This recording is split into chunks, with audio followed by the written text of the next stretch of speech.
Hello guys, welcome to my channel. तर त्याला आपला इंदोरचा फर्स्ट डे ट्रॅव्हलिंगचा, तर त्याला आपण निघालेलो ट्रॅव्हलिंगसाठी. त्याला तर म्हणलं फर्स्टली ट्रॅव्हलिंग स्टार्ट करूया महादेवाचे दर्शन घेऊन. त्यानंतर बघतो तर काय खूपच छान टेम्पल असं, एवढं छान टेम्पल होतं. त्यानंतर दर्शन वगैरे घेऊन आम्ही लगेच निघालेलो गार्डनला. त्यानंतर तिकीट वगैरे काढल्यानंतर आम्ही गेलेलो आतमध्ये गेल्यानंतर काय बघतो तर काय खूपच मजा येत होती यार, खूपच मस्ती करत होते फ्रेंड वगैरे. त्यानंतर नाही म्हणता आम्ही 3 ते 4 हा तिथं टाईम स्पेंड केला. त्यानंतर काय लगेच पशु बघायला गेलेलो पशुघरमध्ये. त्यानंतर पशुघरचं अलग तिकीट होतं. त्यानंतर तिकीट वगैरे काढल्यानंतर त्यानंतर पशुघर बघायला गेलो.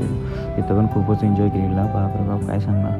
त्यानंतर आतमध्ये बघतो तर काय खूपच पक्ष्यांची अशा अलग अलग प्रकारच्या जाती होत्या. खूपच अलग अलग पोपटाच्या तर खूपच प्रकारच्या जाती होत्या. पोपट होते, ससे होते, असे खूपच बघायचे. हत्तीसड्या वगैरे खूप खूप खूप खूप बघण्यासारखं खूप होतं काय काय. तर खूप एन्जॉय केलेला आम्ही. त्यानंतर बघतो तर काय एवढा मोठा तारा वगैरे होती. ती तारा खूपच छान होती. त्यानंतर त्याच्यासोबत थोडा टाईम स्पेंड केल्यानंतर लगेच समोर भेटलो. त्यानंतर अलग अलग प्रकारचे पोपट होते, प्रजाती पण खूप होते. त्यानंतर तुम्हाला आत्ता छोटंसं म्हणजे ब्लॉग माझा आवडला तर लाईक करा, शेअर करा, बघा. थँक्यू.